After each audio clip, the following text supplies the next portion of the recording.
Okay, here we are.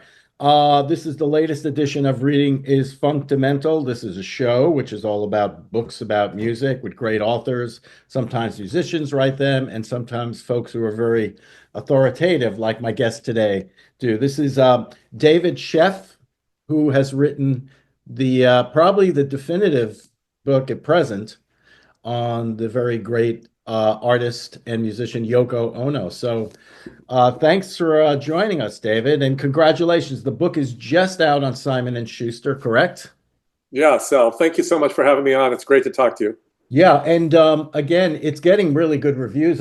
Before I started penning mine, I read the review in the Times, and I was like, "Oh, maybe I better up my game here." 'Cause it did a pretty good job. I've written a few pieces for the Times, but not about books. But that's neither here nor there. So I first want to talk about your background your general background in writing, and your life and how you got sort of into music, and then segued into journalism, and then how you came to meet John and Yoko.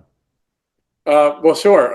Well, I was obsessed with music growing up. I was in a very conservative town in Arizona and felt very disconnected from everything and everybody. And it was only late night FM radio that got me through. I mean, I heard, uh, it was 60s and early 70s, and I heard all the big bands, a lot of the English bands, that just really kind of opened my eyes and made me feel like maybe I was not completely alone in this world. Mm. And so after I left Arizona, I ended up in college in the Bay Area at Berkeley and um, got an internship at a magazine. Having no training in journalism and no real interest in being a journalist, I didn't really know too much about it, but it was really fun. It was at a time when so much was going on in San Francisco. The Jim Jones Guyana thing was happening then, and Harvey Milk assassination. I was Yeah. working on articles on that and on the Zodiac killing. And so I really kind of got it and really loved it, but wanted to write about music because that's what I cared about so much. And I started to freelance for other magazines and newspapers and a lot of local stuff, but aspired to get into the big papers and the big magazines. And so I wrote a lot of query letters to places like the New York Times and Rolling Stone and Playboy. Um, I was able to, just by talking my way into this guy's office, I was able to get in to see the editor of Playboy in 1980 Mm. and convinced him to give me an assignment to interview John Belushi and Dan Aykroyd at the time when they were just making the Blues Brothers movie. Mm. As I was leaving his office, he said to me, by the way, do you have any way to get to John Lennon? And I was 24 years old and had no idea how to get to John Lennon, but I said, sure, I can do that. And I went home and started to write to everybody I could think of, all the contacts I've made in the music business. Somebody told me to write somebody else who told me to write somebody else. And I finally reached a record producer whose name was Jack Douglas, who Mm. had Sure. recently been hired to work with John and Yoko on their first album after 5 years of living a very quiet life without making any records. I sent him a telegram for Yoko. He gave it to Yoko. I got a call the next day from someone who asked me when I was born and where I was born. Astrology. Apparently Yoko wanted to do my astrological and numerological charts and to read my tarot, uh, which she did. And based on that, she gave me the green light to come and meet with her in New York. So I was living in LA then. I got on a plane. I flew to New York City and found myself sitting across from Yoko in her office. And it was from that original meeting that she finally agreed to go forward, and I conducted what became the biggest interview of their lives and the last big interview of John's life. Right. And that took place over the course of, you said, 3 weeks in the book? Yeah, I was with them in September 1980 for 3 weeks. Basically, every day I met them in the morning at the apartment. They lived in the Upper West Side in the Dakota building. Right. And I met them up in the kitchen and we had coffee. Then we walked over to a local cafe and had a second coffee. sometimes went for walks in Central Park or around the neighborhood, and then piled into a limousine with, and headed to the recording studio where they were making the Double Fantasy record. And so I sat with them and watched them record so many of the songs on Double Fantasy during that period. It was extraordinary. And occasionally John would have a break for half an hour. And so we'd go into this side room and I would talk to him for a while, and Yoko would be working. And then they'd switch and Yoko would come into the side room and I would interview her. And that continued over the course of that September. Finally, I was on deadline and I had to finish writing the piece by the end of September. Came back to Los Angeles, submitted the article. The article was published the first week of December. My editor in New York messengered a copy of the interview to Yoko and John over at the Dakota. And my phone rang on Sunday. It was December 7th. And Yoko and John were on extensions of the phone. I sort of had this image of them in the kitchen because I knew the setup by then and how they lived and how they worked. And they were completely thrilled by the interview. They felt that it was a time that they had been able to really express themselves and talk about their relationship and talk about their politics and about, what everything they cared about, their art, their music. And they were also excited because Double Fantasy had just been released and it was getting really good positive feedback, and so they were thrilled. And we ended the conversation when I said to them, I'll see you when I'm in New York next, because we were going to continue talking for a second article that would have continued the conversations that I had, I talked to them enough that there was more than one piece in that interview. So we were going to go forward, and that was, and we hung up, and then it was the next day. Like so many other people, I was home watching TV. I was watching Monday Night Football, and Right. the announcer Howard Cosell came and interrupted the game to announce that John had been shot and killed. And what can I say? I was as devastated as everybody, completely unable to believe that this had happened. I think we were all in collective shock at that point. It was inconceivable that John had been killed. Yeah. Well, this book is really what I loved about this book was much more the parts that I didn't know about Yoko's life. Again, as I had referenced in my earlier, my written feature for Pop Matters, I had been exposed to her art. I had seen the Yes Yoko Ono retrospective at SF MoMA many years ago. But let's really talk about her childhood, her pre-war childhood in Tokyo, her family, the wealth, the class differences between her mother and father, and kind of how she was raised, and then into what transpired during World War II when she was in Japan. Yeah, yeah. People know about when people don't know about Yoko's full life. They know about the Beatle years, and even that they know from the perspective of Yoko as this sideshow, to the Beatles and to John Lennon. Her life is amazing. It's so interesting, and she was born, as you say, in Tokyo. Her family was incredibly wealthy. They were one of the wealthiest families in Japan. Her great-grandfather was said to be the richest man in Japan for a period of time. So she grew up with privilege in elite schools. They had palaces she lived in the summer palace and the winter palace, essentially. They had servants. But she was also very alienated and alone. And her parents were completely preoccupied with themselves, and she was desperate for their attention and affection, and she never got that.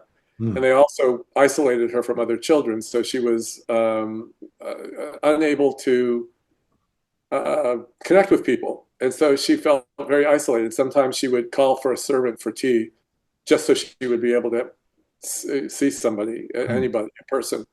And as bad as it was for her growing up, and as dark, she had these dark moods she described, but of course then war came and everything got worse.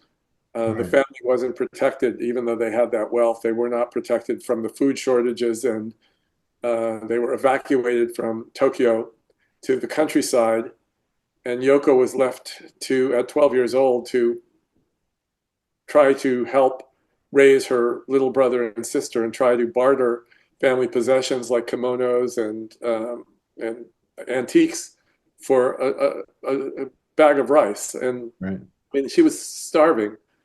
She got very sick. She was abused by a doctor. She had a very, very difficult, traumatic time And during her those years. father was not there for some of the war, correct? Her father was not there for most of the war. Right. He'd been moved from he originally he'd set up shop and was running his bank's operation in San Francisco, but then he was transferred to Vietnam, and so he was running the operation there. So Yoko's father was missing, and Yoko was raised then by the mom, who was really incompetent to be able to take care of her children during that particular time. A lot of it fell on Yoko. Um, and even when war ended finally, she was traumatized anew, of course, after the atomic bombs fell in Hiroshima and Nagasaki, and she was moved back to Tokyo, um, which had been decimated by the bombing of Tokyo. So one trauma after another trauma after another trauma, and so she became, a teenager who was, on one hand, she'd become politicized, and she was devoted to peace, and she became anti-war, staunchly anti-war at that point. But at the same time, she'd been hurt a lot, and she was very depressed. And there was a period of time when she was a teenager when she actually tried to take her own life.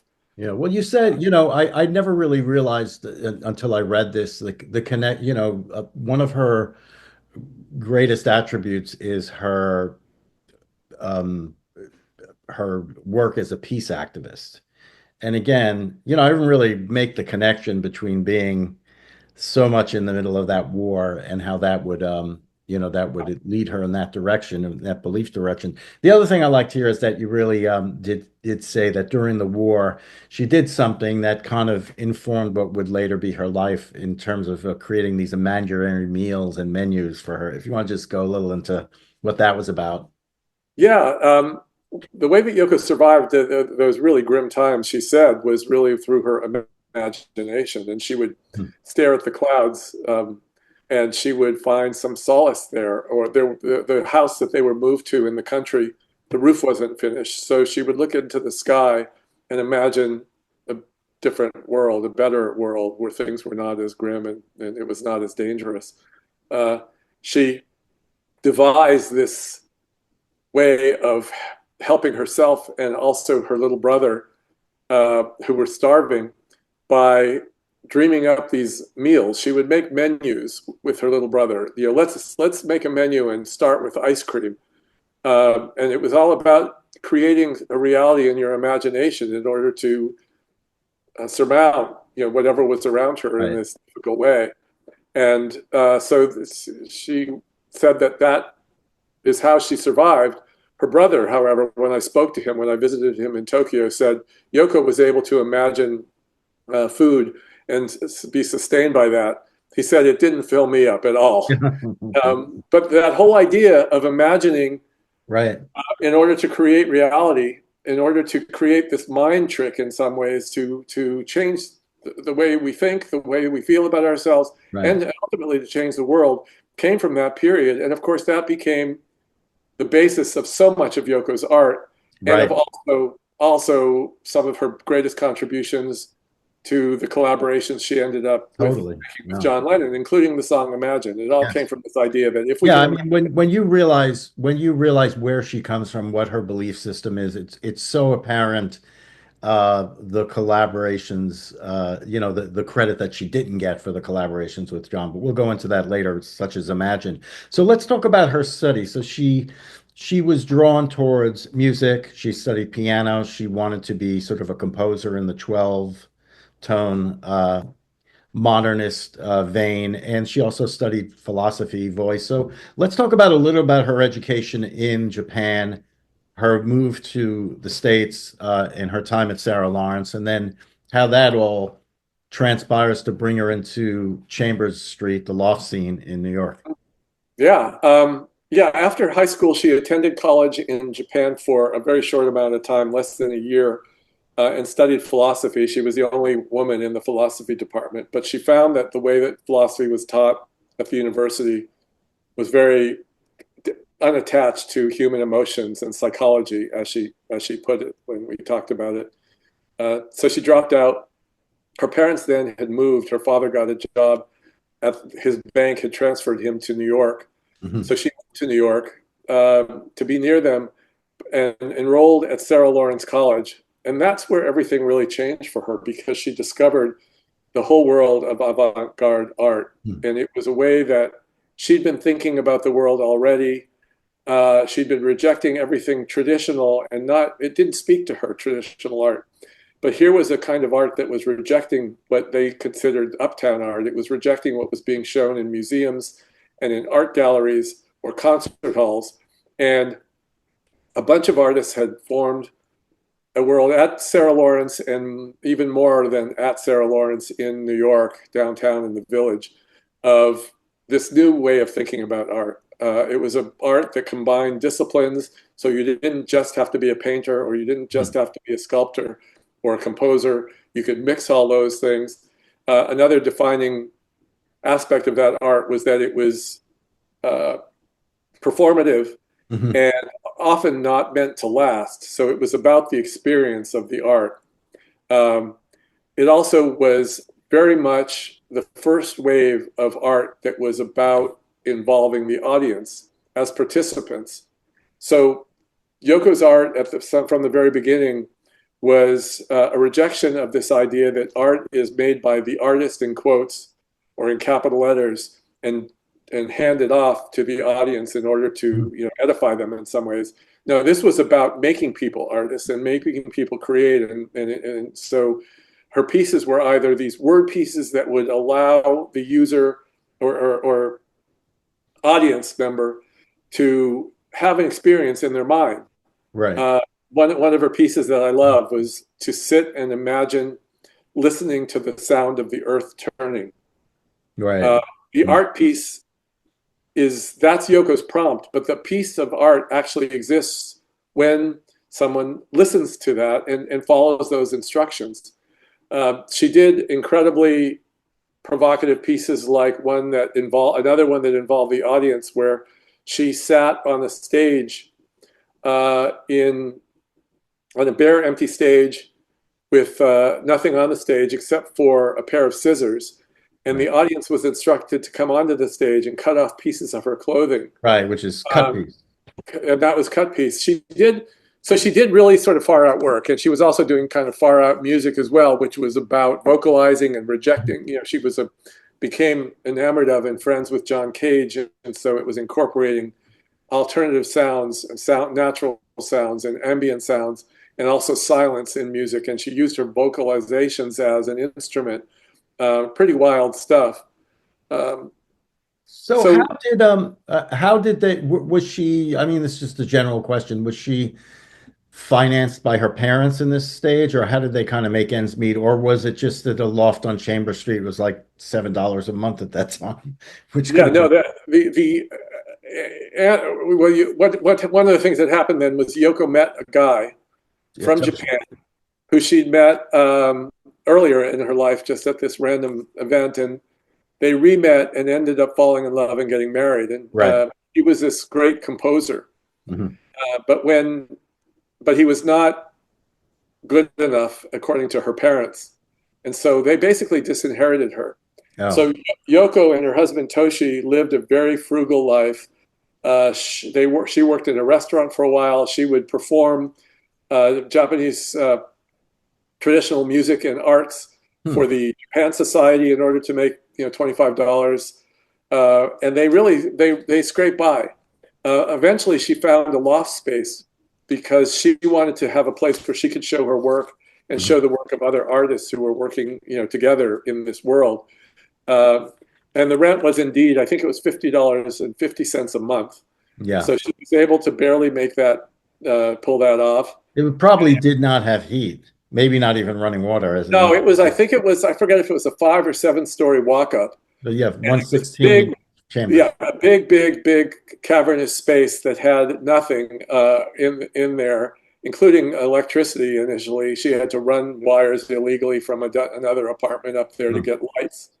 But she was able to use that as a place to show her work and others' work, and it became this remarkable series of performances and concerts that she staged during this period, which was in the very early 1960s. And that was like Peggy Guggenheim, people like that would socialize and come down there. Yeah, So, Duchamp, okay. Duchamp came for performances, and Cage came and participated as well. I mean, it was all the luminaries of that scene. So here's this, this art star, and she, well, actually, we should talk a little bit about Grapefruit, which came out of this period.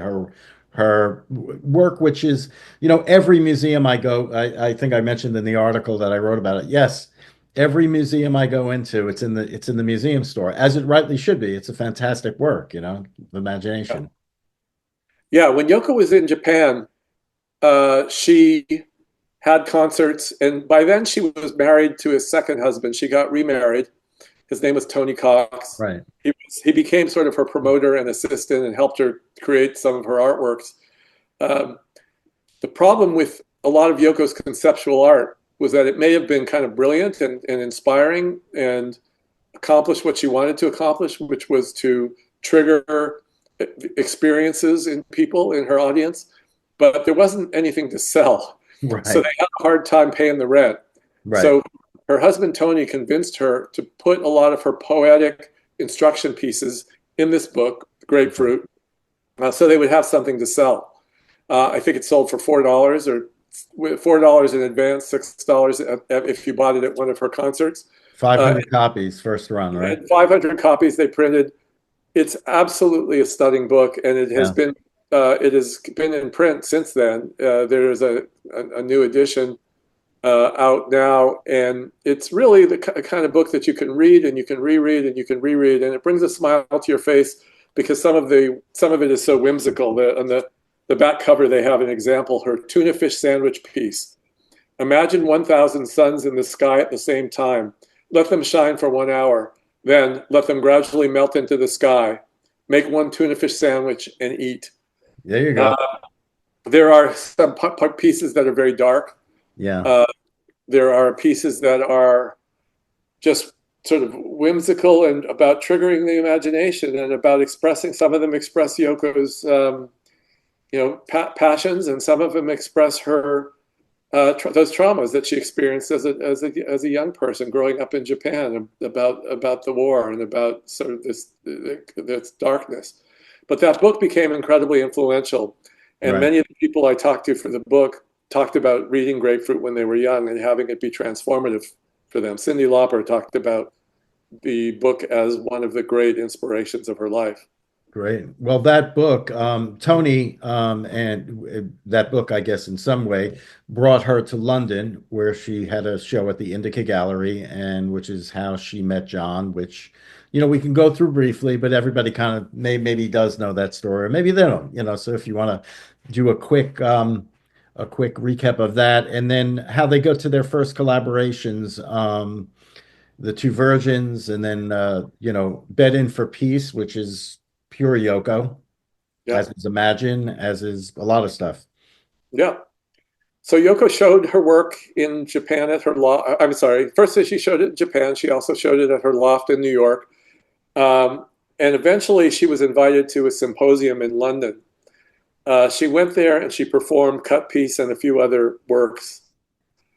And while she was there, she went to a gallery called Indica.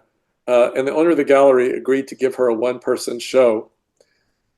It was an amazing show in which she showed a lot of her works that included everything from a piece called Apple, which was an apple on a stand, Mhm. to a ceiling piece, which was a ladder in the middle of the gallery, and you climb Right. the ladder and you're sort of balancing precariously, and you grab a magnifying glass that's hanging from the ceiling, and you look up, and through the magnifying glass, you can see little tiny words, and when you look very closely, you see that it's the word yes. Right. Um, there was bag piece with the instruction that you get inside this big black bag and do whatever you want. this idea that you lose your identity inside this bag and you can no longer be judged or prejudged because of how you look. Right. Um, the day before that gallery show was going to open, the owner of the gallery, John Dunbar, invited somebody he'd run into to come take a look at this work, this wild work by this avant-garde American artist from Japan.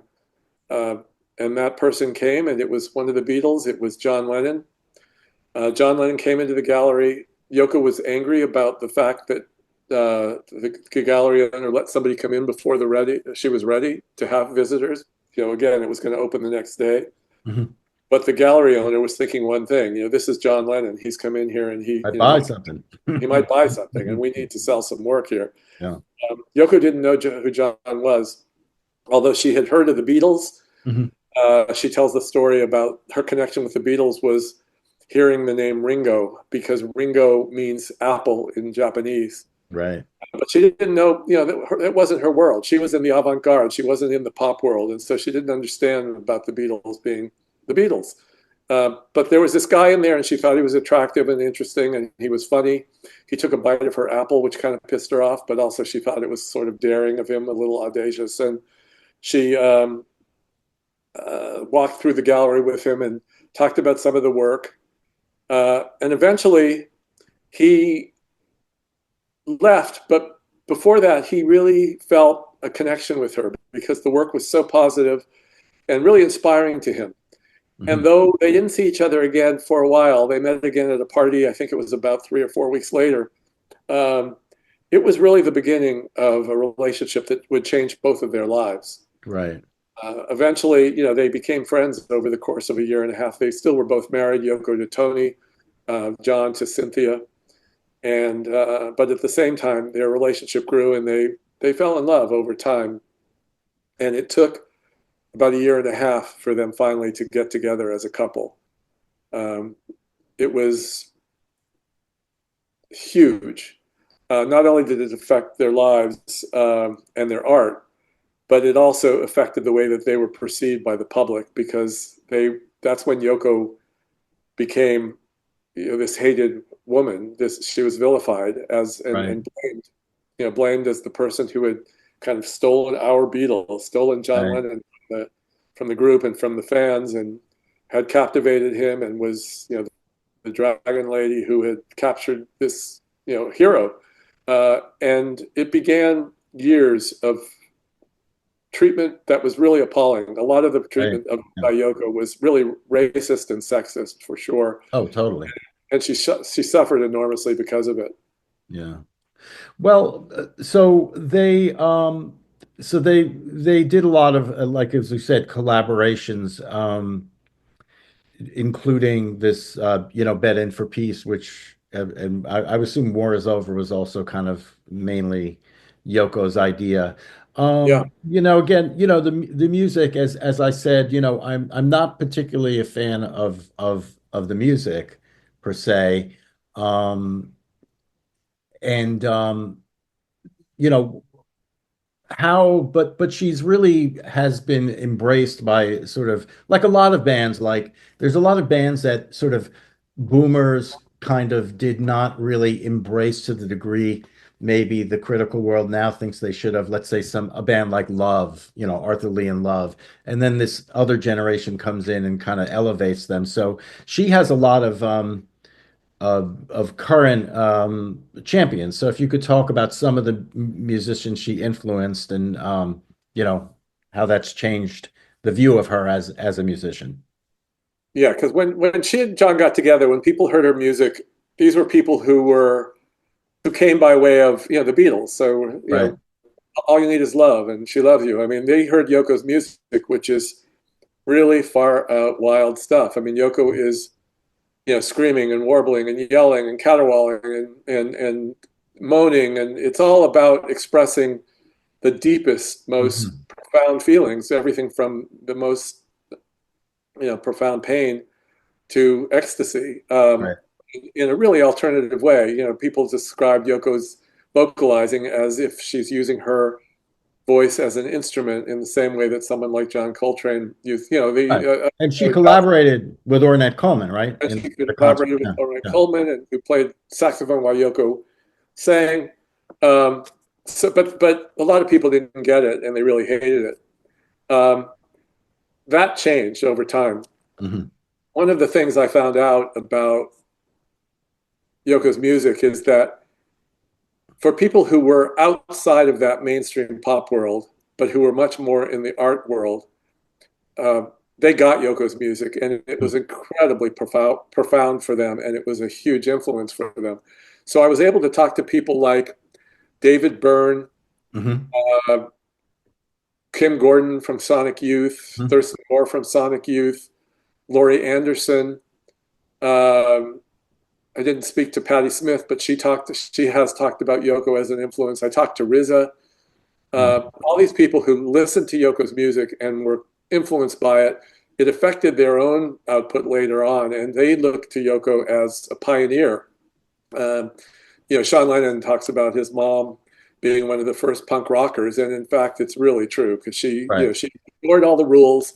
She did what she wanted. She made incredibly crazy sounding but powerful and music that when I listen to it, it thrills me. John himself, John Lennon said, he thought Yoko's music was as important, if not more important, than anything the Beatles ever did. And Well, though there's they're a famous thing about him saying, I guess he was in the Virgin Islands and he heard the B-52s and he goes, "Oh, somebody gets it, you know." I guess yes, he heard the Rock Lobster or Planet Claire or something like that. that's Um, exactly right. Yeah, Rock Lobster, he said, was Yoko's, a take on Yoko's music. And later, the B-52s also were a band that said that they were inspired by Yoko. so her biggest success, though, but she did, again, musically, she got another boost when these all these remixes started of tunes like Kiss, Kiss, Kiss. If you could talk a little bit about that era. She was on her own on top of charts, the dance charts at that time. Yeah, she ended up having, I think it was 13 or maybe even 14 number one dance chart singles hits. That Wow. was, it's amazing because this was much later in her life. Yoko was in her 80s. She was approached by some DJs who wanted to remix her songs, and initially she said no, but some convinced her. And I think the first song they may have remixed was "Walking on Thin Ice." Right. I think that's what it was, and it immediately became a hit in dance clubs, and it became to the point that the New York Times called her a dance club diva. Yeah. Again, she was in her 80s when this happened, so she had this whole other sort of wave of interest in her work. Uh, and that was happening at the same time as some of these more avant-garde artists on the edge were also embracing Yoko's music. So finally, Yoko was seen for what she was, which was on the cutting edge of music, just like she was in the art world. Right. Now, at the time that these, she reemerged, let's say, in this dance world was sort of when she also really reemerged as an artist when she had the Yes Yoko Ono, the Japan Society created, I guess it was the first giant retrospective, which then traveled to a bunch of museums all over the Walker Art Center. I saw it at SF MoMA. So if you could talk a little bit about that and how that came about. Also, the work with Deich Projects, Jeffrey Deich. Yeah, so Yoko did have uh, the first, even before the music was acknowledged to be important and influential. There were people in the art world who started to look at Yoko's art, her early work that she was doing in the 60s and 70s. They looked at it with fresh eyes and realized how prof profound it was. A lot of people got credit for launching conceptual art, but they were all men. Right. Yoko was looked over. And in fact, Yoko would be hanging out with these same guys who were said to be like the fathers of conceptual art. And Locale Arts, the post, they call it post studio. You don't, yeah, and yeah, and, it's post and, they, studio and hotel. she was the one who was asked to go make tea. So there was sort of this misogyny and this sexism Right. was that followed her wherever she went. But the fact is that her art was profound and really beautiful, and she had uh, when finally it was pulled together in this exhibition at the Japan Society that you're describing, it was the first time the art world really paid attention to her and saw she still wasn't accepted by everybody. There was still Right. a lot of snobism. Some of it she was dismissed as her art being hippie art by one critic. But the exhibition was seen as a place where it really pulled together in a retrospective her body of work up until that point. And she got a lot of attention for it, and people kind of got it. Oh, okay, so Yoko is this amazing artist who is creating this profound work.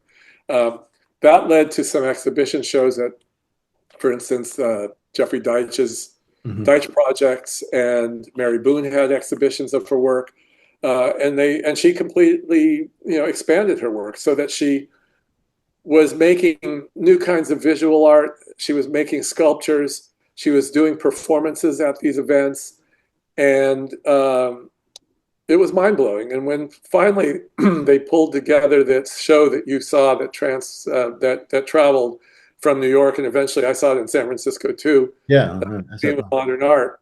That's when I think people really got it. It's like, okay, this is a consistent vision for right. a new way of making art, a new way of thinking about art, and it's really profound and really moving. Well, again, you could see the entire influence on their collective work and even more, as much the work that came out in John's name alone, which really the DNA, the thought patterns, you know, John Lennon was not a peacenik. He was kind of when he was young, he was kind of a teddy boy thug, beat people up and get in fights and then all of a sudden he meets Yoko and it became all about peace and this is the kind of stuff that really did come from Yoko. I wanted to touch on she went through a lot after John's death, and you, as I mentioned, you did meet them. You spent 3 weeks with them, and then you continued to have, and really do continue to have a relationship with Yoko as a friend and a sounding board. So, but what happened after John's death? She put up with a lot, death threats.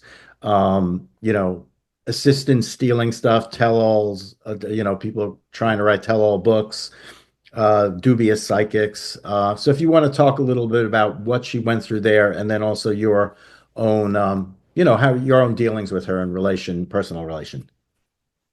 Yeah, when John died, Yoko said to me, she couldn't imagine things ever getting worse, but that was just the beginning of a nightmare because, you just really summed up what she went through.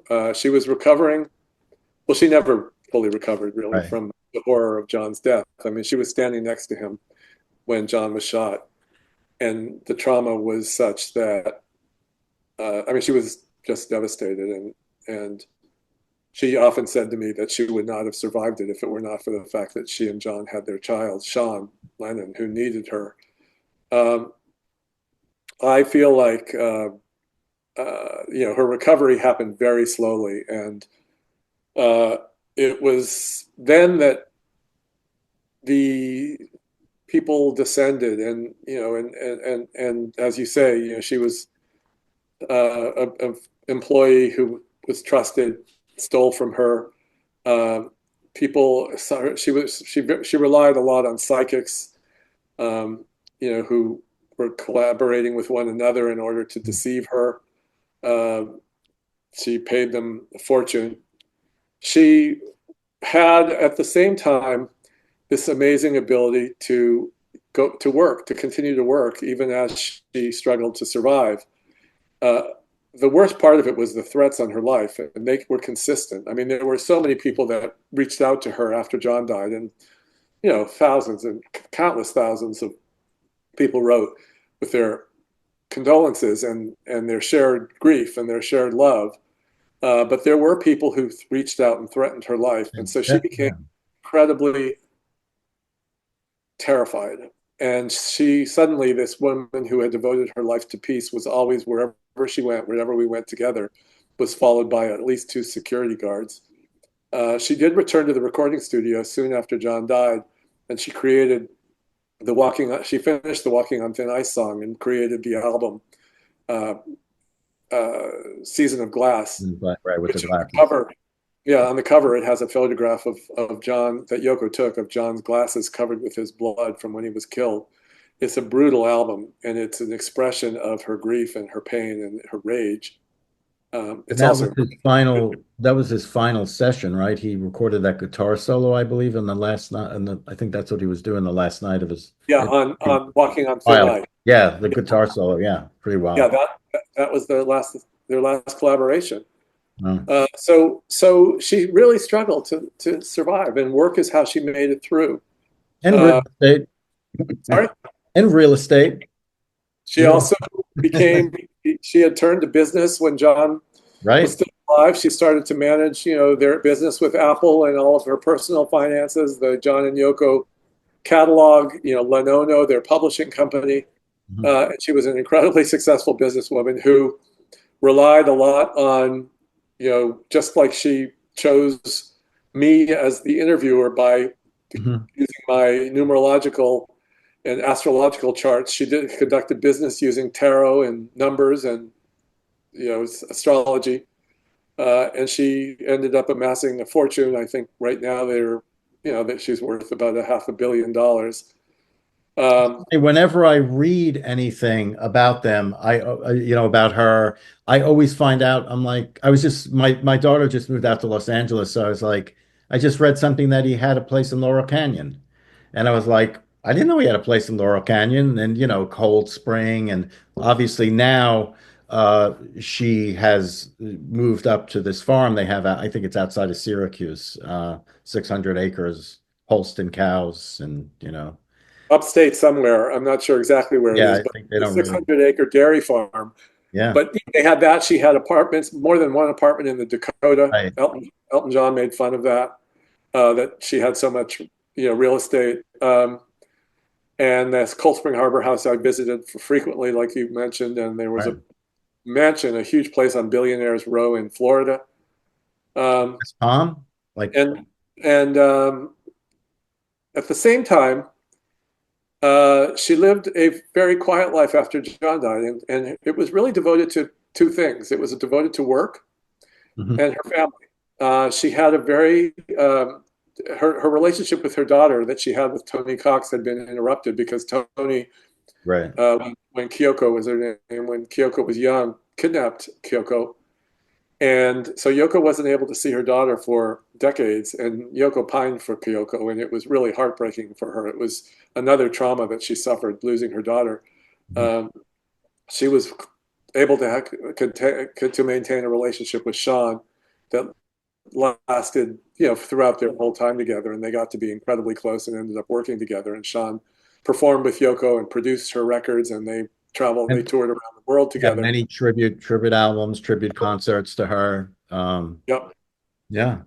I did reference at the in my piece with Pop Matters two things that I think you did not mention in the book, which were these videos of which, unfortunately or fortunately, they're very popular on the internet. Is the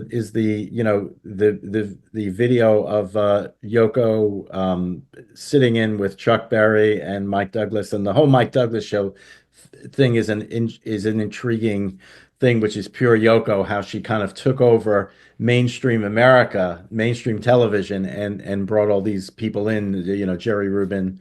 There's a great documentary on that. And then this MoMA retrospective, the vocalization, which has been countlessly remixed. So as I was telling, I was at a recent art show in LA, and there was a guy who had done a painting of Elon Musk, and we go by it, and everybody was like kind of giving the finger to the painting of Elon Musk and taking selfies. And this poor artist was there, and I was telling the artist, I said, "Look, you're getting a reaction, Isn't that the whole point here?" So tell us a little bit. Let's talk a little bit about that whole Mike Douglas thing, not just the musical performance, but how that all came about. And that was with Roger Ailes, was the producer, I believe, at that time of that show. The monster, excuse me, who created Fox News. I didn't know that Ailes was the one that did that. That's Oh, amazing. Roger Ailes was he was a producer of the Mike Douglas show. Mike Douglas show. I had no idea. Yeah. Yeah, uh, Mike Douglas turned over the reins basically of his show for a week to Yoko and John. They were able to have on as guests, their radical cohorts, people that were in the anti-war movement with them, and also some musical guests. And it's amazing to watch. It's a lot of it's online, And and there's a documentary too. it was Yeah. made. I was going to say a lot of it's online, and it was made into a documentary. And it's worth watching because it's so much fun. I mean, they are great, and if you imagine them in the millions of American living rooms, um, the part of that show that week that got the most attention and continues to get the most attention was when Chuck Berry came on, and Chuck Berry was John's one of John's heroes, and the two of them together performed, and Yoko was at a microphone singing along with them using her vocalizations. And there's a shot where Chuck Berry is frozen in frame, looking at Yoko, not completely not understanding what's going on, and people have made fun of that. Um, on the other hand, Yoko and John thought it was one of the greatest things ever because, of Right. course, here was an opportunity for John to bring together his two loves, Right. the avant-garde music that Yoko Great. brought and his rock and roll past, which is what he loved. He Yeah. continued to his whole life loved the pure original rock and roll music. Yeah. Uh, the screaming at the Museum of Modern Art. One of Yoko's pieces is called Scream Piece, and she instructs. That might not be the name of it. I can't remember. But what she instructs the audience to do, her people to do, is to scream against the wind, against the wall, against the mirror, whatever it is. It's not exactly right, but that's the point. It's about screaming out your rage, whatever it is you're feeling. And Yoko does it in a performance at the Museum of Modern Art in New York. She also, when the first time Donald Trump was elected president, Yoko released a tweet, That's great. which she attached to the tweet of audio recording of her screaming for The 90 ninth. seconds. Yeah. And yeah, it's funny because there's so much that is in the book, but there's so much that I had to cut out of the book. At one Oh point, yeah. all of that was in there.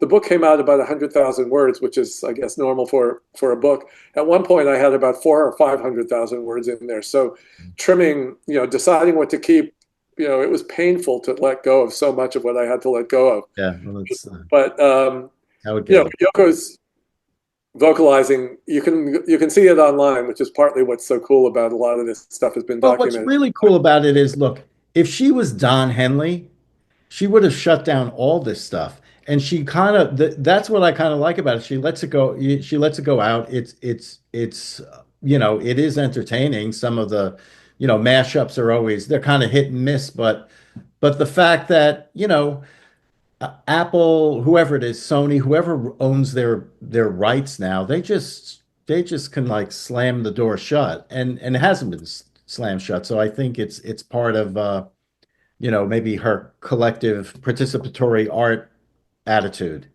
I think Um, that's right. I think you're yeah, absolutely right. The part of the deal that, yeah, Yoko told Bob Gruen, the photographer, once that, if half of the people didn't walk out of one of her performances, then she failed. So right. she wanted to put it all out there, and she wanted to disturb people. She wanted people to, some people not to understand and to get pissed off about it. She wanted to elicit a reaction. And if she did, she felt it was a success. And so, yeah, a lot of the work is out there because she wants people to see it. She didn't want to be in an ivory tower. It was part of that same Right. ethic that she had when she first started in the Village in New York in the 60s and 70s. She was rejecting the traditional way of packaging art and music Well, and that doing, was a very, yeah, that was a very punk attitude, like you say. It was like yeah, the original punk. And then the other thing is, as time goes on, like people like myself, I came to see her art and I really understood what a great thinker is. And beyond the great conceptual thinking, there's a pure heart. And there's like this, a woman who is a feminist, who is a peace activist, who's gone through a lot. So I think, your book, people absorbing the totality of her life, like I said, I think I said that, what happened before and after the Beatles is way more interesting to me than what happened within that 8-year period or whatever that she was with whatever. She was only with John maybe like 12 years or something like that, right? Yeah, 13. from the time they met, so they were together 12 years. When the time She's they met, 92 years old and going. I was 16. Yeah, and now she's 92 years old. Yeah. Well, I also want to tell people that you wrote a fantastic book about your own life and your own son, your issues, called Beautiful Boy, which was turned into a movie. If you want to tell us a little bit about that. Yeah, in the middle of everything in my life, I had, a child. I was, he was born in 1982, Nick. Um, he was my beautiful boy. I used to sing the John Lennon song to him when he was, a baby. Um, and when he grew up, when he became a teenager, he started to use drugs, and I did what I could to try to stop it. But his drug use escalated until he became addicted to methamphetamine and heroin, and he was in terrible shape and easily could have died. Uh, After about 10 years of trying to help him, including a period of time when Yoko actually was instrumental in helping him, getting him into treatment, she was a very loyal friend as well as, I mean, which is something I think people don't know about her, that how Mm. giving and kind she was to her friends and has been to me. And so she really helped Nick get into treatment and saved his life at a time when he was on the streets of San Francisco. Um, Nick was doing better. He was in recovery, and I wrote the book Beautiful Boy. I wanted other people to know. We thought, this is something that could never happen to our son. I Right. thought that, and I wanted people to know that yes, it can happen. And I wrote an article about it for the New York Times, and then that turned into the book Beautiful Boy. Um, I asked Yoko how she felt about me using John's song as a title Mhm. for the book, and she was, really supportive of that idea. Um, the book came out, and it really connected with a lot of people because so many people are suffering from their own addiction or the addiction of someone they love. And it's not a subject that people were talking about much at all. And eventually, uh, Plan B, the production company in Los Angeles, optioned the book for a movie, and they made a film with it. And Steve Carell plays me, which is weird. Michael Scott playing me. Timothy Chalamet plays Nick, who's now Timothy. Timothy is now, Bob Dylan, Yeah. uh, and the cool thing about the movie is it just reached so many more people who also were struggling with addiction, trying to figure it out and trying to navigate, that world when, it's hard when somebody becomes addicted and it's somebody you love. And it continues to show, and people continue to read the book. And I hear from people every day, telling me their stories, sharing their stories. Well, I You know, think you'll also be hearing from people about this book, and hopefully you'll be talking to Yoko about it soon. It's a really fantastic read, and it really exposes a part of a fascinating and a steadfast person in her beliefs that more people need to know about what she was before and what she was after. And obviously, you guys are have a special relationship, and you've written a very special book for her. So.